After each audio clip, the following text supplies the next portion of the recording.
Demosthenes is probably the greatest speaker you've never heard of. Now, if I were to ask you about motivational speakers, you probably watch a bunch of them here right on YouTube. Tony Evans, Tony Robbins, Gary Vee, Mel Robbins, the list goes on and on. Well, back in ancient Greece, the highest profile job you could have was to be a motivational speaker or a politician. They were highly regarded. In those days, when this was the #1 profession, Demosthenes was said to be #1. He was called the Blazing Thunderbolt. He was called the Standard. He was given nicknames. He was like a rapper or a rock star of his day, and he did something that no other motivational speaker in our era has ever done. He united a nation and saved them against invasion. But if you'd seen him at the beginning, you probably would have been surprised at the end.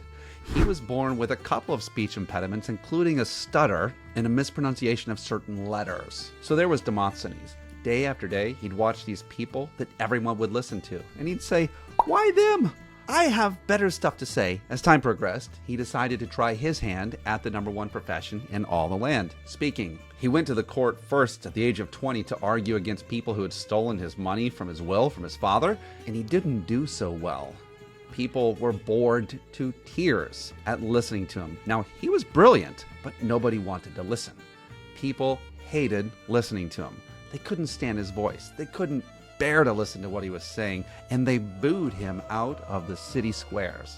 Poor Demosthenes had no idea what to do other than sulk. He tried several times until finally he had the fortune of someone following him back. It was an actor, Satyrus. In his first encounter with Demosthenes, Demosthenes looked at the actor and said, "Why would I need you? You're an actor. You are a nothing. I have all of this intelligence. I know what to say. I'm the brightest. I'm the most brilliant. Why would I need help from you?"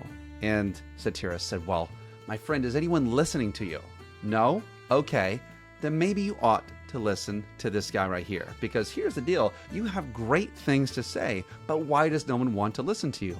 "Oh, I don't know. They listen to all the idiots, but not to me." It would be similar to us saying, "I don't know. People give Kim Kardashian 1,000,000 likes for showing her booty, but not me." It's mind-racking when we see attention going to the wrong people, and that's exactly what was going on with Demosthenes. What Satyrus said next changed everything, not just for him, but for future speakers all around the world. He says, "Listen, I'm an actor, and I know how to make people feel. What you need to do is combine your amazing knowledge and facts with what I do, and that's helping people to feel them.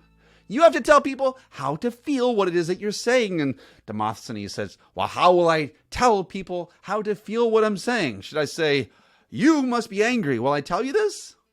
This is stupidity." "No, Demosthenes, you must feel it first, because people will take their cue from what you're feeling, and they will feel it too. So when you say it in an angry way, and they will be angry. Or if they should be sad, say it in a sad way. And if you feel sadness before they do, they too will go with you." This is what Demosthenes set out to practice, and he created a rigorous practicing schedule for speaking. He also had to get rid of this speech impediment and a stutter.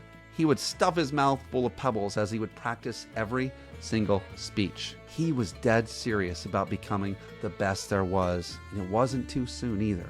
Pretty soon, he made his way to the public squares, and his influence and acclaim grew.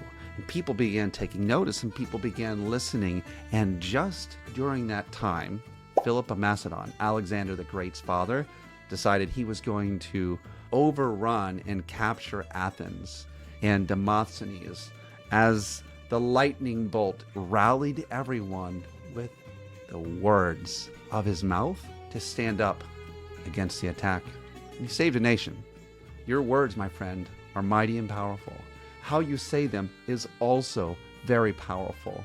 So take this cue from the speaker that you've never heard of and tell people not only facts, but deliver to them also the emotions that you feel like they should feel in order to take action. Hope this helps, and we'll see you on the journey.